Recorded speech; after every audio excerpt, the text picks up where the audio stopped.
Perfect, guys. So welcome to episode 9. This is the 9th episode that we've actually done of Chairman Talks, where we get to, hop on and interview a different chairman, a different six-figure earner every single Saturday at this time.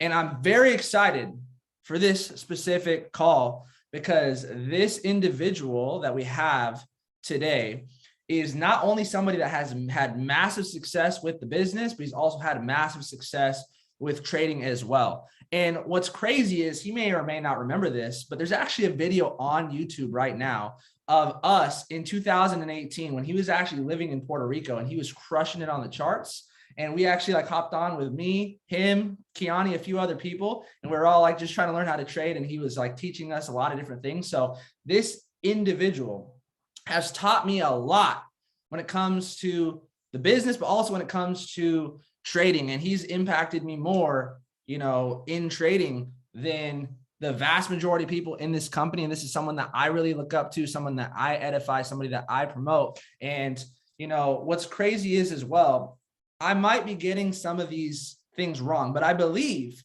he went from someone who came into this academy and went from a student of the academy to actually teaching on Go Live within roughly about a year. And I would consider that very, very fast success. And I also believe, if I'm not mistaken, that he has more Go Live hours than any other educator. He teaches in English, but he also teaches in Spanish. And on top of that, he's into crypto. He's teaching on the Forex session. He's teaching crypto. He's, also into NFT. So this is someone that has had a lot of success in all areas. So I'm very excited to have Mike Nav on the call. Are you there, boss? What's good, G? What's up? What's up? What's up? Hey, man, did I mess up your story, bro? I did my best. Nah, you kind of nailed it, dude. You got it. Yeah, perfect, that's perfect. If y'all are excited to have Mike on the call, drop a 777 in the chat box. I would definitely be taking notes. Turn your camera on. We're going to get this thing started. How's your day going, bro? I feel amazing, man. I'm good. Ready for this. I've been looking forward to this session just because I know who you are as a person and I know how intentional you are. We're going to get into some awesome things, and I'll be transparent. This is my favorite style of conversation. I feel like I get to parts of my brain that I normally don't get to in a Q&A format. So I'm pretty hyped, to be honest. These are my favorite calls because I only ask questions that I want to know the answers. I'm hyped, man. Where are you at right now? I'm in El Salvador right now. So I'm in Central America. Yeah. Every time I talk to Mike, he's in another country. Every time he's all over, which is crazy, man. So let's dive into it, man. I think the best place to start is people see where it is that you are now, but what was Mike doing before before trading, before the industry? What was your background? What did you have going on? And tell us a little bit about your story for those who don't know. So before I would say just classic struggling broke college kid. That was kind of my lane. I had a lot of desire, but it was I kind of wanted to do it all myself. Mm-hmm. So I was definitely overextended financially, apartment, paying for college, buying things that I didn't really need. But and so actually the funny thing is, right before I started I dropped out of school in my last semester. So I had I think somewhere around my junior year, I decided it was a good idea to enlist in the military, reserves. So it wasn't going to be active duty. And so I did that. Terrible idea. Just wasn't my vibe. That was a huge major life lesson for me right there and then. Day one of being in the military, it was oh, this is definitely not what I want to do with my life right now. But I stayed because of ego, really pride. It was just I didn't really want to let people down. It was, I don't know, there's this whole thing about being in the military. So I was fuck, I kind of have to do this now, huh? Even though I really didn't want to do it. And I should have left. I think you should, always choose yourself as long as no one else is, being harmed. But it just wasn't my thing, man. But I did it anyways. I ended up learning a lot just about human psychology, which, it's it all kind of comes together. So I just learned a lot about behaviors because it's pretty intense, man. Like boot camp, and it's pretty crazy.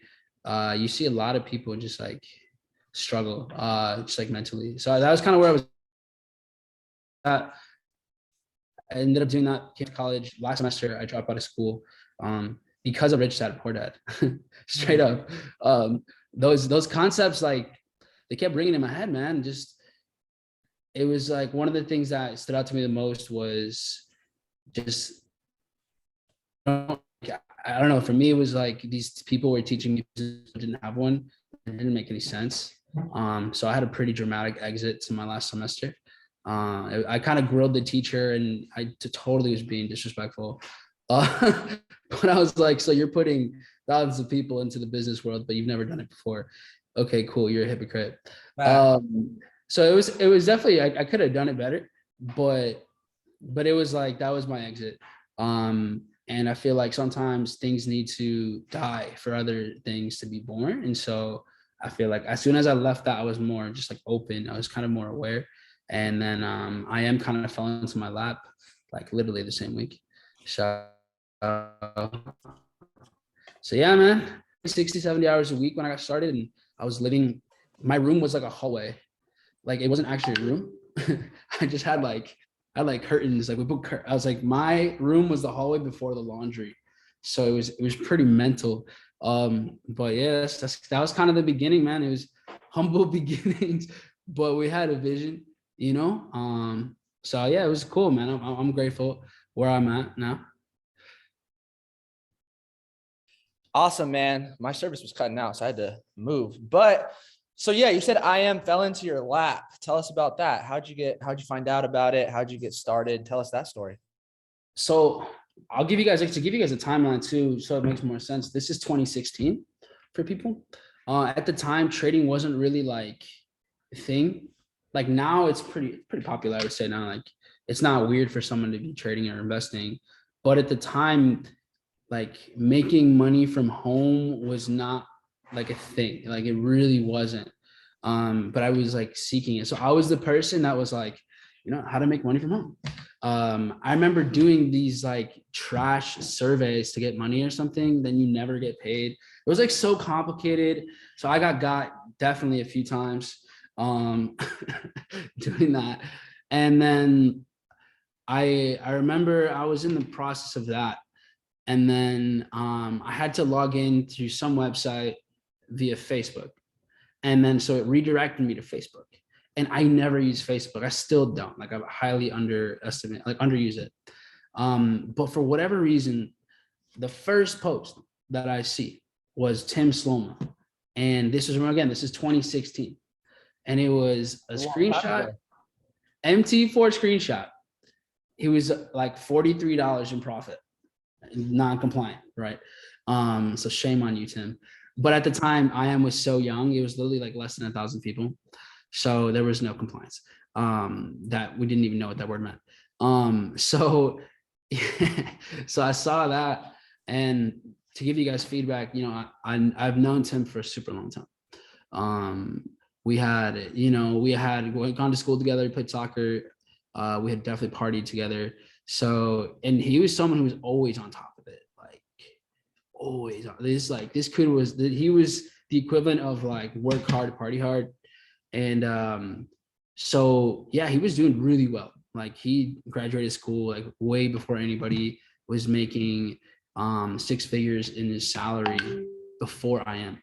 So I was like, this dude is on his shit. All right, man, like what's up? What is this thing? How does it work? And yeah, he had gotten started, I think like a week or two before this, like before I got started, but he already had spent like 6 months blowing accounts. And people blowing his account too. So there was a whole thing about that. But he was transparent, like he was cool. He was just like, yeah, man, like I did it wrong.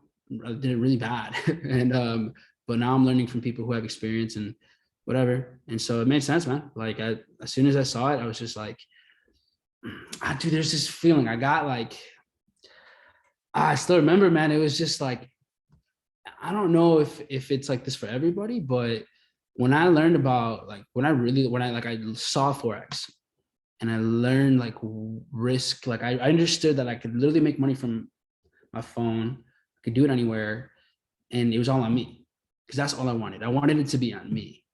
Like Right. I've always done, like I skateboarded my whole life. So it's like, it's you versus you. And my mindset was like, this is it. It's either I do it or I do it. It might take a long time, but like it can be done. And it was just like, I don't know, maybe someone here can relate, but for me, it was always, I was like, I know I'm gonna make money. I just have no idea how I'm gonna do it. But something's gonna come that just makes sense. And this was that for me. It was like everything came together. I had no idea what was about to happen. Like I didn't know, but it was just like, dude, I just had such an awesome feeling. Like, fuck yeah, like, dude, this is it. Like that, that moment where it's like where Jonah Hill calls his boss. Like that's how I actually felt. I was like, dude, I found it. Like, let's go. Well, that's such a classic scene and such a classic movie. That's so funny. Dude, so good, so good. So yeah, man, that was kind of it. Like that's how I saw it. Being transparent, I really did not like the network marketing side. Like I actually hated it when I started. Like I was really against it. Like really, really against it. I was that person that like you don't want in your business. But I would say cheers to Tim, because he definitely guided me in the right way. He didn't shove like network marketing down my throat or anything like that. He was like, he knew he gave me what I needed. So yeah, cheers for that. That's awesome, man. Dude, I can relate on so many things that you said. But yeah, so when it, obviously you just said that you were super negative about the network marketing side and just trading. What's the timeline on you going from that to like, okay, I'm really excited to go all in with the business? It was about a year. About a year. Yeah. What Like, was it that like, just shifted and you were like, okay. And also that's one question, but another question is what it, looking back at how you did it now, what's your advice for people who are coming in? Do you tell them to just focus on trading? Do you tell them to build the business right? What's your, knowing what you know now, what's your take on that? okay, well, obviously, I think a lot of people just aren't aware of what they need to be aware of to build a business. Most people don't understand what business is. Business is people. So I came with like some pretty twisted perceptions on like what business really is.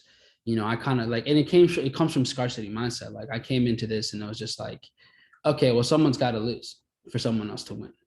Like that's how the game is played.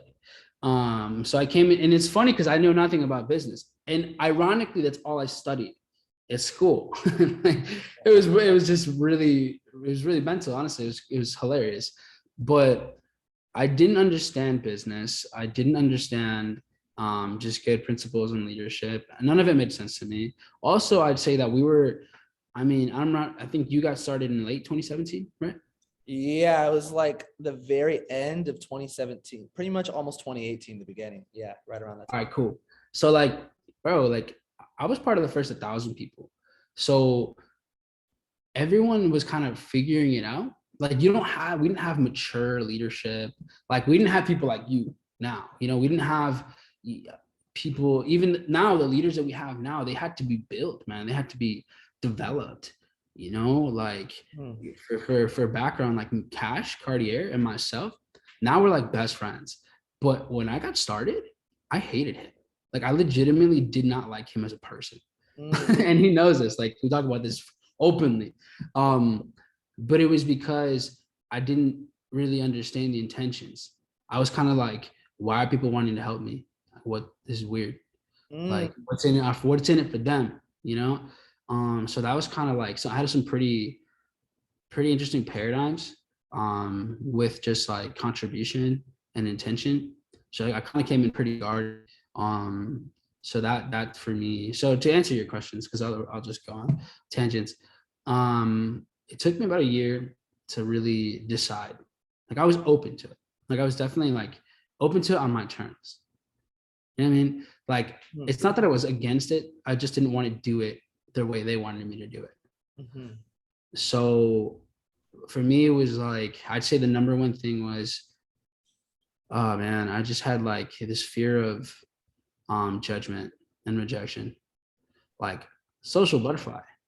Right. But I didn't want to get that. I didn't want to have that like, oh, it's a pyramid type of conversation. I didn't want to have that like, oh, like you're just doing this for you kind of conversation.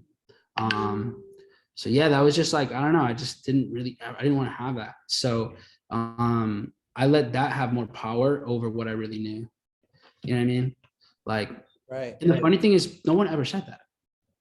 Like, no one ever, I think to this date, has been like negative towards me, but it's what you project. Like, if you believe that someone's going to say that, then that's kind of almost what you're going to get.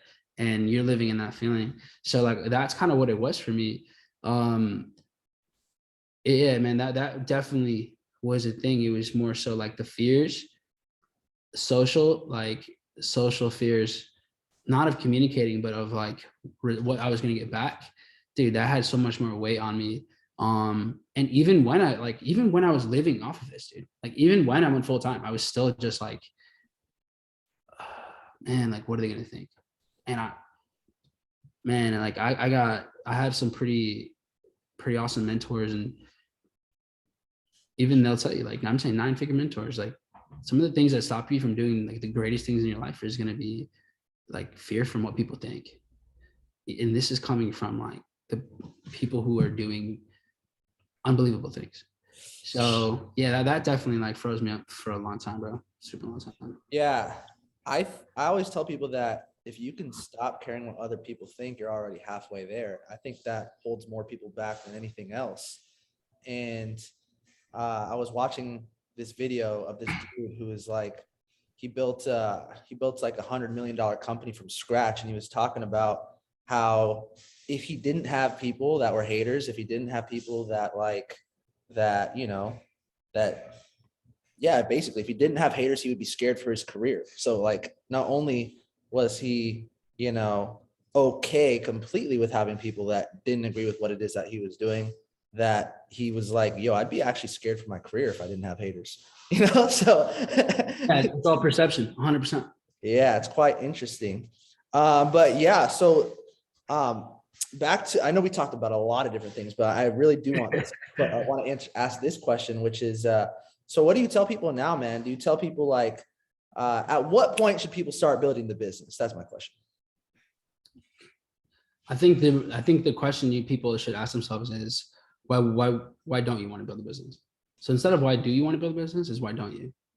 And then once you can get through that, then I don't know, all of a sudden you've kind of cleared your own objections. But is everyone qualified? Can or should everyone build this business? I think they shouldn't. Hear me out. I'm going on this one. So I really think like, I think everyone has it in them, because you have to define what is building a business mean. So for me, what got me to like, what connected with me was being able to shift the way people think, right? Being able to create awareness on like skills like this. Like, bro, if I didn't know about this, like, I don't know what the hell I'd be doing. You know what I mean? Like, there's just so much that I learned from this, and I'm so grateful. And so for me, it was like, all right, this is the way, because the system is broken. So this is a way for me to contribute towards like evening out the playing field, like giving people a chance. So that's what it was for me.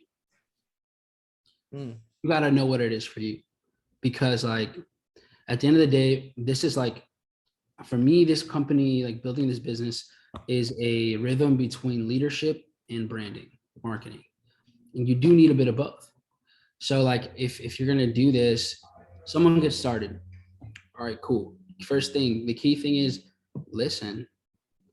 Like, I just enrolled someone like 2 or 3 hours ago, and he's super passionate about trading, like the mindset behind risk to reward, like having access to time, all of this was just like, I can see it, like, oh my God, the trading is just clicking for him.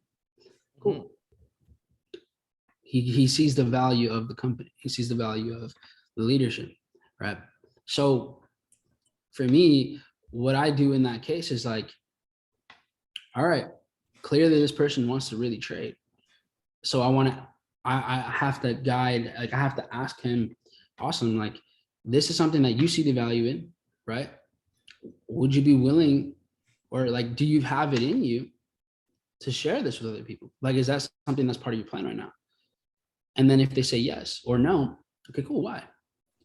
So if they say yes, and they're like, yeah, like I think more people need to know about this. Like I didn't know it existed. In the call before that call, it was the same thing. I asked him like, don't you think more people should know about this? And he goes, yeah, dude. Like the fact that I can risk $10 and make 50, that's insane. I never knew that. Like, everyone should know this. I had a call right before that call, a father, 45 years old, has like 4 kids, builds his own businesses. He's like, look, man, I'm in the truck. I own a trucking business, and I've seen people work until they die so many times. People need to get out before this, man. And this is the way that people can do that. And so, cool. Like for me, it has to be relatable to you. Like, is there something that connects to you for you to want to share what you have here? And if there is, and then they're like, yeah, dude, I want to contribute to people. Dude, yeah, blow this up. Cool. Like that's for me. Like I just have to know. Like you got to feel it, because like when someone is apprehensive towards, let's say building a business like this. Okay, cool. Why? And some people, they just don't understand business yet. And you have to allow that to exist. Like you have to allow that to be there. Like I didn't get it. I was like, well, I mean, someone's got to lose, but I didn't get the perspective that I needed until a year later.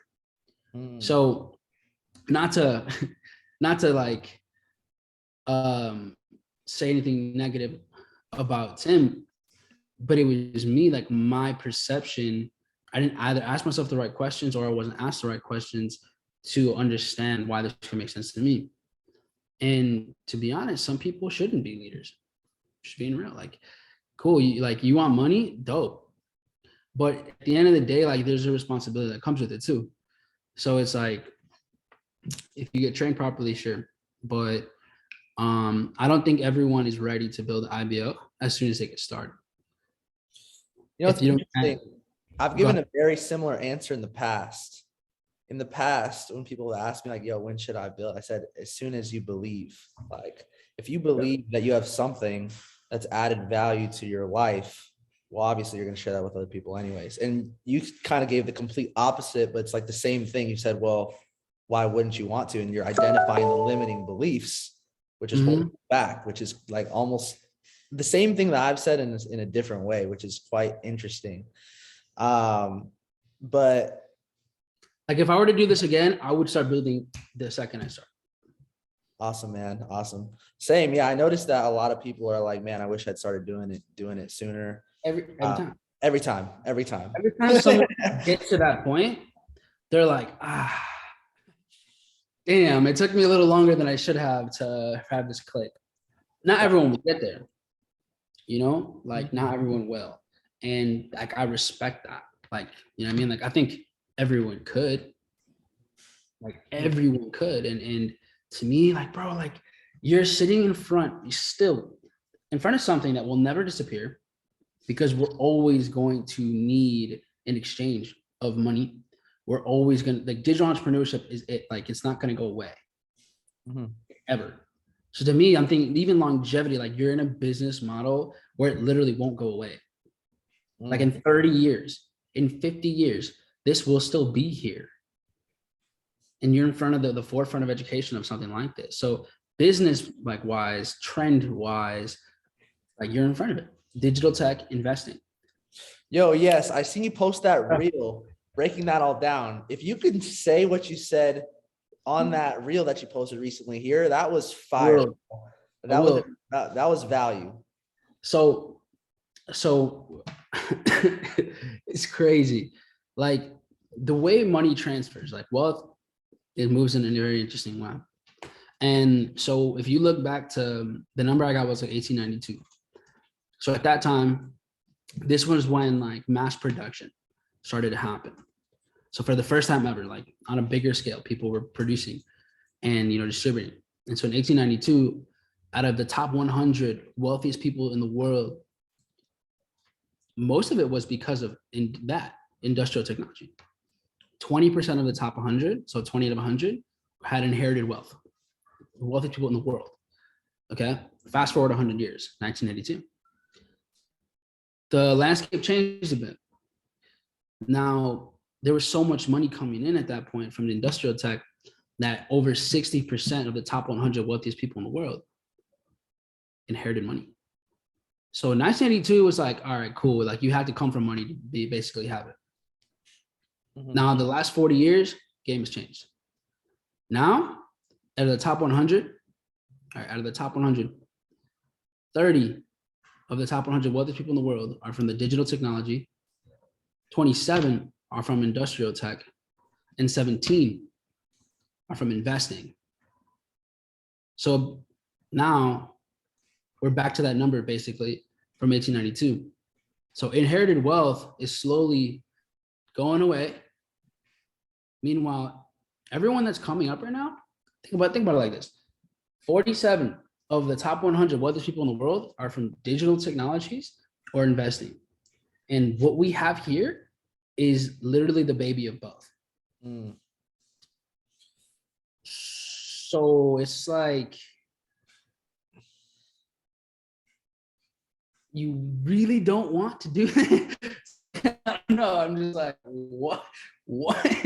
It's there, like the numbers are there. Like I can lie, you can lie, the numbers that can't. Facts, man. When people are like, man, I don't know if I want to do this. Like I have that like genuine confusion. I would just like, you know what, like, and like, but I love the way that you broke it down. That was an amazing perspective. Do you believe that right now it's easier to become a millionaire than ever before? Oh my God.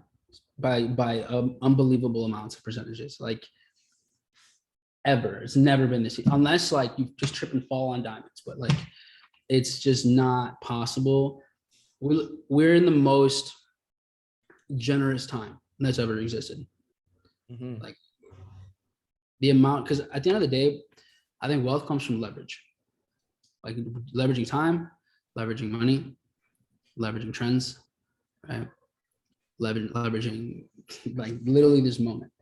So we've never had access to more information. We've never had access, ease of access. On top of that, everything happens so much faster now.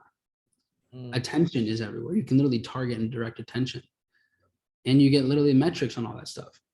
So it's like, and it's the most connected humanity's ever been, ever. Right. Yeah, it's not. It's if you can't, if it's not that you can't, it's not whether you can or you can't. It's just if you choose to or not. Yeah, man, this is the time to do it. Facts. This is definitely the time to do it. I was like having a conversation with someone that I know that's like super, super wealthy, and he's like, dude, I just think that some people just don't like money, like at this point. Like, I agree. And well, also we're not taught to like money. No, right? We're taught, a lot of people are taught what money is bad, right? Yeah. I mean, that's how I was taught. Like, I wasn't really taught either or. It was just like, you know, you got to make it, you got to survive. Like, it was like, for me, it was never like it was bad, but the question always was like bills. You know, the conversation was always about bills. It was always about like catching up. And I wasn't like, I didn't come from like a poor family. It was, you know, we were like, we're good, we're all right. But there was no love for wealth. There was no love. There was no like, becoming abundant is your nature. Like it's even biblical, dude. Any sort of spiritual scriptures, like literally like they're teaching you the acquisition of wealth, internal to external. So like that's not really taught intentionally. So like, yeah, I mean, it makes sense why most people, even with all of this access, still won't do it. And part of it is because it's just not how you're guided. And like, that's like the social structure still to this day. So, I mean, we changed that. And I think that's why this is so powerful, because you get access to something like this early on. Your perception on money, your perception on yourself, it evolves like a crazy amount. Yeah, 100% agree. So since we're kind of on this topic, you're somebody that, I consider, has done a lot of personal development and has really, worked on themselves a lot, and, grown, has had massive growth. And so, yeah, man, what books, what audios, what personal development, what personal growth has impacted you the most? Is there anything that you really recommend to people that you feel like has impacted you in a positive way? Why don't we ask this? I would say like top 3, like either books or audios that like shifted your paradigm in a positive way. Okay. I'm gonna give like the books that I think make that like shift. They might not be the most like profound, they might not be like the most advanced, but the ones that made the shift in like certain aspects of my life. Because I think sometimes, man, I feel like we always want to talk about like the greatest book of all time, but I also feel like the books that make you change the most are usually the ones like that go like where you kind of go from one end to the other. Those are usually the more important ones. Then there comes the other books where it's like you go from, like then you really go off. But on a spiritual level, I'd say the book that just kind of gave me the most awareness from where I was, because I was like, wasn't in a bad place. I was just like, things were just kind of happening. But I say it's the Celestine Prophecy. I'll spell it in the chat because I know you might not spell that one. Nothing crazy. It's a story, but every chapter just had like, bro, it just like gave me so much perspective on different parts of my life. Like it really changed my life, to be honest. I read that book like month 3 of being an IM. Yeah, right around then. It's an easy read, but it's really did a lot for me. As far as like, I'd say like behavior. Someone said my favorite book ever, Kevin Trudeau hates it. That's funny. He in oh my god, what is that called? Dude, I'm blanking. I've listened to this like 8 times. Your wish is your command. Thank you. Actually, Kevin Trudeau talks trash about this book. But at the end of the day, I don't really give a shit. Because the funny thing is about Kevin Trudeau is everything that he speaks is from books as well. I can literally pinpoint every single concept that he's taught, and I found it in books already before him. So asking it is given. That's like next level beyond the Celestine Prophecy. So a lot of the material that Kevin Trudeau teaches is actually from that book too. But okay, cool. That's like spiritual stuff. I say as far as like habitual, behavior stuff, like just how to like rewire yourself. I'll give 2. 1 would be Atomic Habits, and 2 would be Breaking the Habit of Being Yourself by Dr. Joe Dispenza. And Dr. Joe Dispenza is crazy, dude. This guy's like combination of science and spirituality, and just like they had a baby, and it's Dr. Joe Dispenza. Yeah, this guy's next level, dude. No, facts. I love Breaking the Habit, and I recently reread Becoming Supernatural. Fire. So good. Those are books that you can read probably your whole life and every time get something out of them. 100%. Which is what I'm going to say before I say anything else. Stop reading books. Actually, I'm going to make a reel about this because that's a very like hooking. That's a very hooking concept. Stop reading books. Study them. Like study books. I realized, man, I realized this really late. But I went through so many books, but I couldn't really tell you much about them anymore.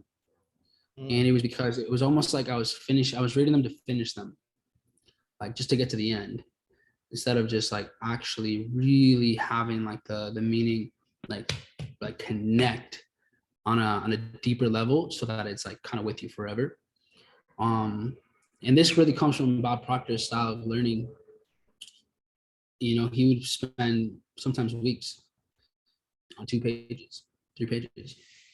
And so definitely, you know, it also depends on the book. But like, for example, Bob Proctor's material, and this man spent, you know, 60 years of his life, 60 years of his life studying like the same concepts.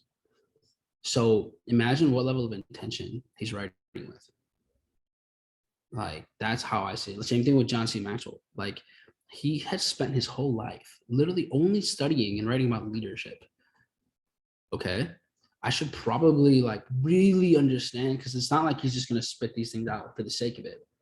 Like, there's an intention behind certain things. And I've taken so much more out of reading less books, but studying them more intentionally. Because I think that's just like how they become a part of you. Like, a lot of times I've read things, especially like, let's say 5 years and before now, and those books didn't really become part of me. It was just like I read it, cool. Yeah, and I think that's how a lot of people fail with Think and Grow Rich. They just read it. That's a book you can't read, man. You got to study that book. Myself included. Like, I gotta go deeper. But yeah, man, I'll say those are some key books. Man, there's so many, to be honest. But I think that's you're probably good with that. You'll definitely change your life with those. Like, no, facts. Like that's more than enough for the next few months. So that's amazing, man. Yeah. Yo, I know that you've like went out there and duplicated. You probably lost track of the amount of success stories that you've had when it comes to trading within your organization. And I believe that success has patterns. Success leaves clues. So does failure. And what have you noticed for the individuals that have had, you know, I would say, you know, more success in a shorter period of time? What are those habits? What are those patterns? What have you noticed from those that have had success within your group? I would say the people that have done it the fastest, usually they came in kind of surrendered. So they were just like submissive to everything, all of it. Like, they were just like, cool, what you say goes. But while having conviction and confidence. So because they can surrender because they know they're powerful. They know that they can do it. They just need to do it the right things, you know? And I think those are the people that just really go and do things fast. But I'll also say that time is a factor in trading that you really shouldn't think about. That's probably the number one reason why people fail, is they want to have some sort of success by a certain time, and that's not how this shit works. Like, it's not. That's why people lose. When you start to measure your progress based on results over time, that's when it'll fall apart every time. And especially if you've been doing it already for 6 months, a year, 3 years, 5 years, and well, I've been doing this for X amount of time, I should be here by now. That's why you never keep the discipline, because like you're almost looking to catch an expectation that is built upon really like no foundation.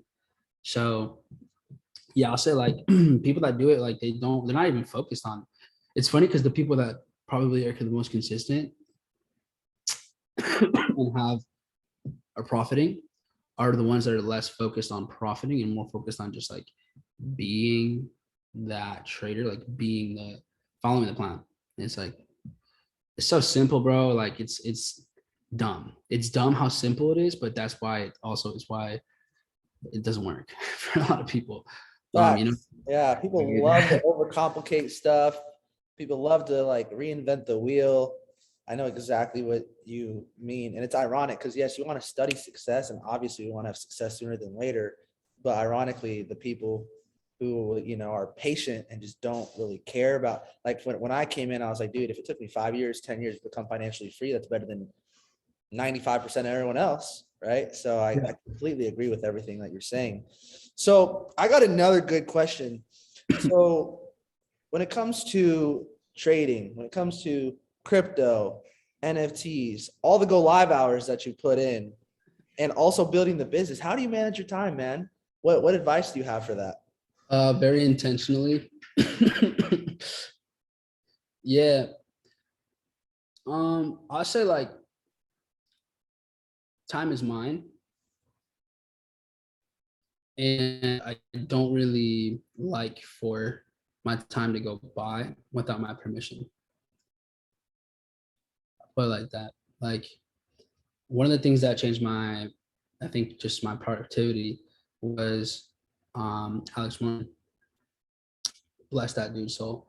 Um, he's one of those people too that teaches in the most simple ways, and it just goes over everyone's head, man. Like I don't know, he's got a way. It's so funny. It's so simple. It's so digestible that I think it's like it just for some reason like it doesn't hit for a lot of people the way it could. But I remember he said once like I don't go to bed until I know what I'm doing tomorrow. And I think you can really overlook that statement. But like he really doesn't go to sleep until tomorrow is a very intentional day, like by the 30-minute slot. And I remember I hated agendas, like I hated schedules. I didn't like that. I was like, nah, man, I'm a free spirit, bro. Like, just like ride the waves, man. Go with the flow. And go with the flow. But I think that the reason I felt like that was because most of my life wasn't on my schedule. I didn't like schedules because it wasn't my schedule. It was somebody else's. Somebody else is always putting a schedule on your time. When you should be when you need to be at work, when you can go to the bathroom, what classes you need to be going to right now. And so I had a bad relationship with the schedule. Once I kind of became aware of that, I was like, oh, okay, cool. And then I was like, all right. And then I realized, you know what? Your schedule was kind of like the surest way to build your future. Like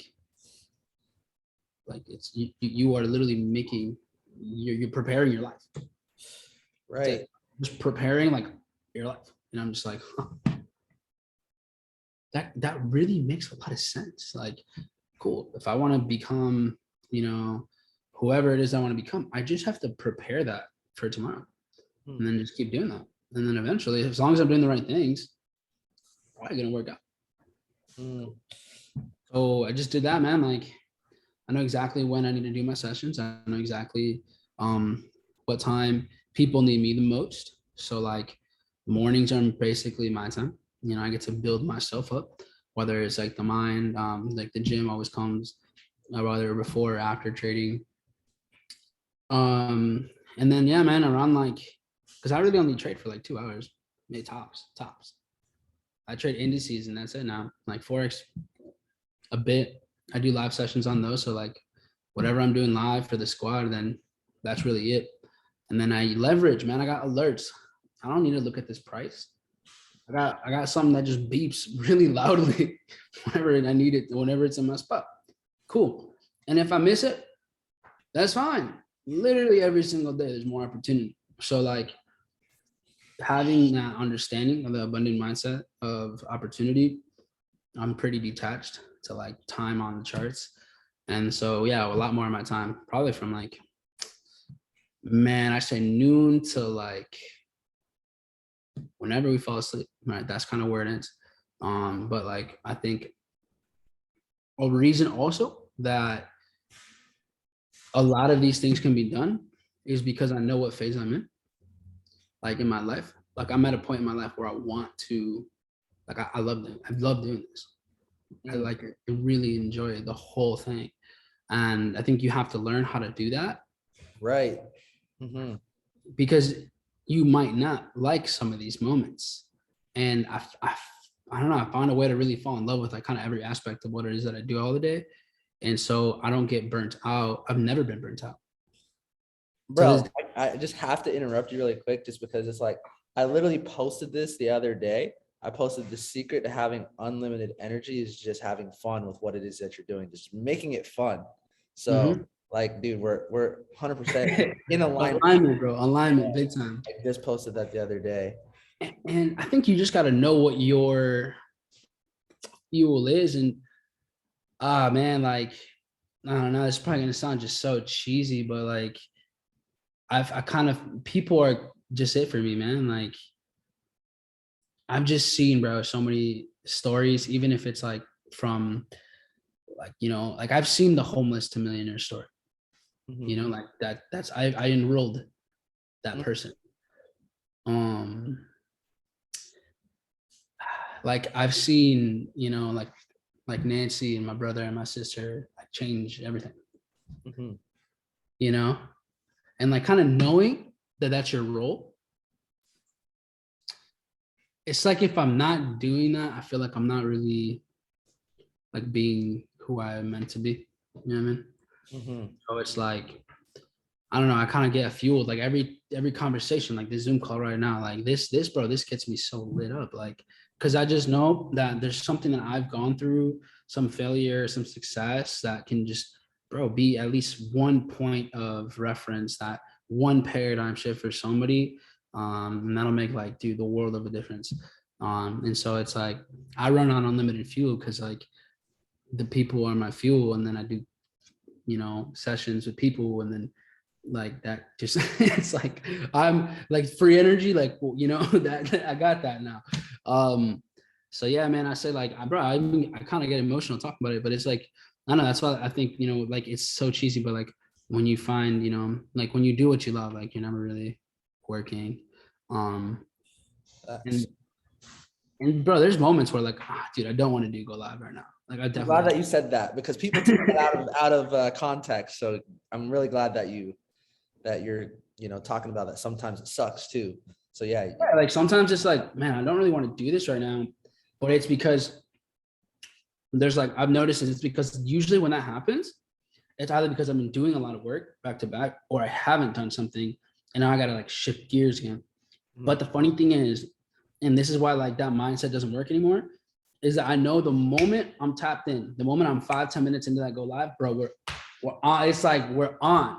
We're like the highest version of you is back up again. So it's funny. It's just like it's a transition period. It's not that you don't like doing these things. It's that you have to get your energy back up. Because when you don't like to do something and you have, it's because you're not the highest version of yourself in that moment. You're just not vibrating where you can be. And usually you're not vibrating where you should be because you have become still. Like you're not in a mindset of creation. And it's not that you gotta be doing stuff all day. I'm not saying like the hustle culture has to be the case, but if you're not doing something that like fulfills you for enough time, that's like, there's a trickle effect to that too. There's a snowball effect to that. Because just what happens, all of a sudden you start your morning out early, or like you start a day out and then you start doing things that you know are not congruent with the person you want to be. That's a slippery slope. But like we get tired because we're just not in congruence to who we really want to be. We're doing the easy thing, and later on it's gonna suck. You're gonna pay for it, because later on it's like, dude, like I should have, like I know I chose, you know, who I've been. I chose like the easy version of me than the version of me that like I like, the one I see, you know, the one I want. Man, it's crazy, bro. It's already 9:56 and like time has just like flown by during this call. Dude, yeah, it's been like an hour. I guess I have two more questions really quick, man. Two more questions. One is I want to know what you think that the biggest challenge that you've had, either trading or building the business, and how you overcame that. That's one of my closing questions. Biggest challenge. Yeah, I know it's a pretty why question, and maybe we've already hit on that, but man. Honestly, I think, and I don't know if this challenge really goes away, because it's weird. It's like, I think you almost need this you kind of need it and you don't, but I feel like always feeling like you're not where you're at, like where you're feeling like you're not at where you need to be at. Like, full transparency, I feel heavily underranked. Right? I'm just being real with everybody here. Like, I look at what I've done, and yeah, sure, if structure would be perfect, I would have been well beyond Chairman 50, but it's not, and it didn't happen like that. That's for a reason. And so there's this like constant, I should be out here already. I should be whatever figures already. I should be chairman whatever already. And that constant like kind of like dance with ego, because there's pros and cons to that. It kind of like, bro, it kind of stimulates you to go and do and be the highest version of you. But also it's like, why are you comparing yourself to time? Like, you are that person. It just you just haven't been that person frequently enough for a long time, like for enough time. That's it. Like the Chairman 750 version of Cruiser, that version comes out, but it just might not be out frequently enough. And that's it.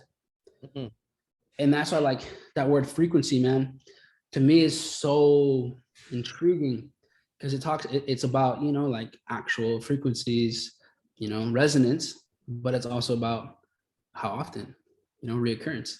So it's like, it's really interesting. That's, I think, is still the challenge, that it's like a tug of war between being powerful, like being empowering, and then also being discouraging. It's just all based on perception.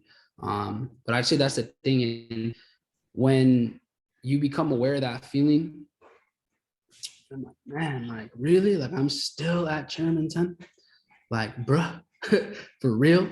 And people are gonna relate to that, relate it to your own status. Like, I'm still at P150, or I'm still at, I'm still blowing accounts. Like, bro, like what? And you get that feeling. It's like, all right, cool. Okay, that's okay. That's okay. Because we are always comparing towards time. Now, this is, again, I don't know, like, this is just my perspective on whatever the fuck I'm talking about. But like, like, it's not like this is science. This is just how I see things. But I look at it, and if I'm comparing it to time, that's the killer right there.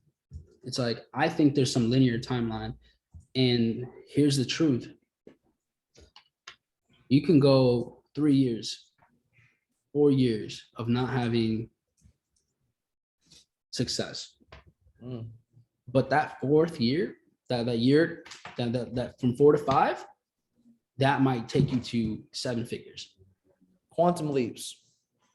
Yeah, but it's quantum leaps, and it's just not, you don't know when that moment comes, because, and that's why I love the analogy of the bamboo tree, because like, you could be in a forest of traditional trees that are just growing on a normal timeline, but your timeline is different. You might be that person already, right? You might be doing the things, you might have the content, right? You might have the analysis, whatever it is, whatever lane we're talking about, but you're still building up, all the growth is still under the surface.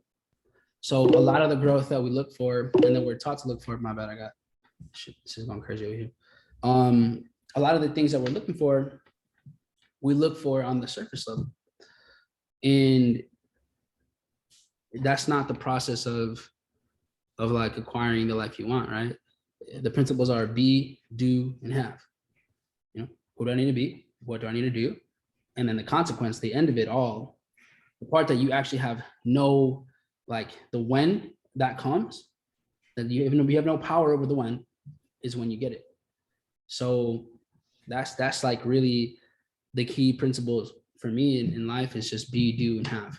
And I think 95% of people focus so much on the have and when am I going to get it? And then that's why you lose sight on who do I need to be and what do I need to do. And so like the timeline of when you get things, that's the thing that like is I would say like the tug of war for me. So yeah, it's you can use it though. Like is once you realize like, man, I feel like I'm not where I'm at, cool. There's your reminder. That feeling is a reminder of are you being that person? Because clearly, since you're not right now, you're focused on result. You're focusing on what you don't have, not on who you need to be. So I hope that makes sense to somebody. But that's probably it for me. Awesome, man. Bro, we could talk for hours. We could talk for hours, man. I feel like Hey man, we're just getting started. But hey, man, I'm here to hang. I want to be respectful of your time. It is 10 p.m. One last thing, man. One last thing. If someone wants to go out there and make 2022 their best year ever, whether that be financially or whatever the case is in the business, trading, whatever the case is, what closing thoughts do you have? And then we'll close it out from there. You gotta go do, like, you gotta just go and do it all. Like, we think too much, man. Mm-hmm. People are mental. I'll tell you what. You probably already know everything you need to hit 6-figure, probably 7. Just being really transparent. You probably know how to do all those things. The thing is, you just haven't done it. You just haven't done it for a long enough time with your repetition. It's really it. Like, I can't tell you how many people are probably on this call that you are internally already qualified for 6-7 figures. There's just insecurity, fear, doubt that you are not allowing yourself to go do the things, have the conversation, create the content, follow the plan. It's simple. It's so simple. It's like we want the answer to be something else. We want it to be something else. But whatever it is that you want it to be, it's not. It's not it. The answer is that you already know it. You just have to go do it. Like, think about the one thing you haven't done that you know you need to do. And if you just did that, like with intensity and intention for 6 months straight, you'll do it. Here's what it is for me. For me, I need to put more content out. I know that. Like, the amount of internal IM content that I have is ridiculous. Literally over 3,000 hours of education. Calls like this, like, I just know myself, and there's just so much that I've given, but this many people know. This many people. So like, it's like, I know this, but I'm still not putting out value at the rate that I should be. It's the truth. I mean, y'all hear, some of you're like, dude, I don't even know this person, and he just blew my mind, and why don't I know more of this person? And I'm not speaking from a point of like ego. It's just like, I mean, at this point, in our career, it's like, there's enough evidence that's like, hey, you should probably put more things of value out since you've experienced more. So I know that. And so that's what it is for me. That's like my journey right now. Because, for example, I was a P600 when I enrolled our chairman 50s. What kind of people do you think I can bring on board now? Wow. That hasn't happened though. Why? What am I putting out there? What kind of intention am I putting out there? So it's that simple. So that's what it is for me. Like, I take ownership over what it is that you haven't done that you know you need to do. Prioritize that. And when you prioritize something, it means that that needs to be given the most amount of time.